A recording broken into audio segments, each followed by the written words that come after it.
world. But let's now shift from war in Gaza to war between Ukraine and Russia.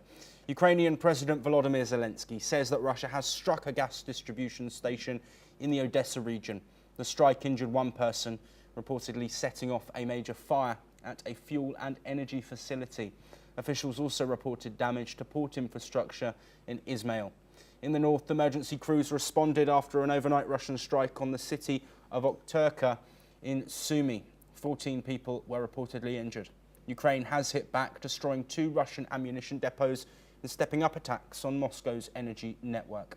Meanwhile, Russia says it targeted refineries, depots and drone workshops, claiming to have downed 117 Ukrainian drones. Ukraine says it intercepted 230 drones and several missiles.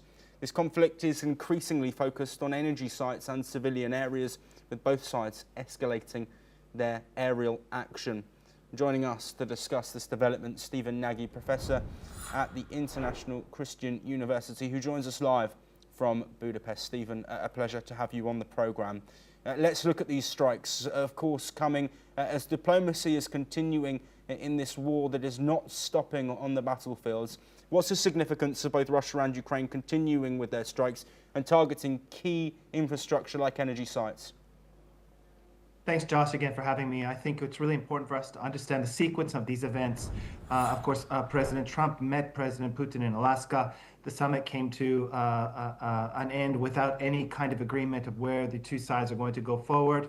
On Monday, we had European leaders join President Zelensky in the White House to discuss about the future of where we're going.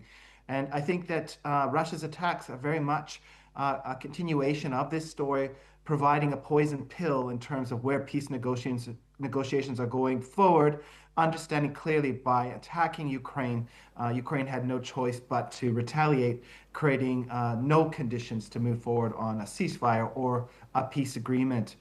This is a playbook by Russia, by the Putin elite, and this will continue to be the case because their fundamental demands are maximalist. They want to use Ukraine as a buffer state, and they don't really care if Ukraine is broken, corrupt, inclined towards Russia, as long as it's not inclined towards the West, the United States, or part of NATO or the EU. Stephen, both Russia and Ukraine say that they don't target civilian infrastructure in these strikes, but Russia again striking the Sumy region and 14 people being injured according to Ukraine. Could this attack, if it is on civilian infrastructure and is confirmed, could this have any impact on Donald Trump's stance after, of course, supporting a growing relationship between himself and Vladimir Putin? Well, President Trump has shown himself to have the incredible ability to be the enemy of one individual one day and the friend of the same individual the next day. We saw this after the February meeting with Zelensky, where he was denigrated in public at the White House, and then a few weeks later they came to a tete-a-tete where they demonstrated much more affinity towards each other. In this sense, I think that President Trump is the most unpredictable leader that we've had in decades, if not longer, and his ability to pivot towards Russia or away from Russia really is without precedent. These deaths and injuries may temporarily cause him to escalate and provide more support to Ukraine and the European Union, but again, the long-term view about where the United States is on Ukraine is that the Ukraine conflict is not just a Ukraine conflict, but it's a European conflict. The United States should try to withdraw itself and concentrate its resources in what the United States understands as the most important arena. And that is the arena where the United States is competing with China to dominate the Indo-Pacific region and to ensure that the U.S.'s systems and network of alliances and partners remains intact in the wake of China's increased competitive abilities across the spectrum in the Indo-Pacific and beyond. Yes, and Stephen, as we bring an end to this discussion, I just quickly want to touch on some comments that were made by Donald Trump overnight. He says that there is a chance that Vladimir Putin doesn't accept a deal with Ukraine. Where does that leave the reality of the situation in a quest for peace that now involves countries from across the globe?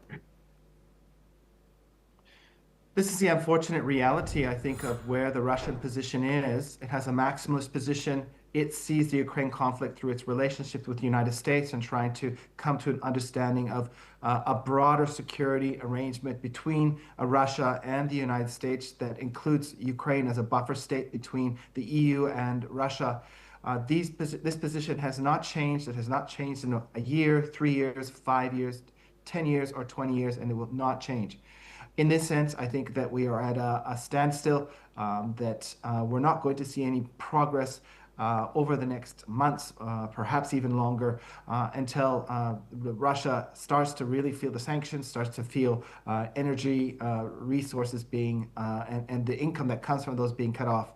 And it will be that starting point where Russia does come to the table and start thinking about what is the best deal it can get with Ukraine, the United States, and the European Union.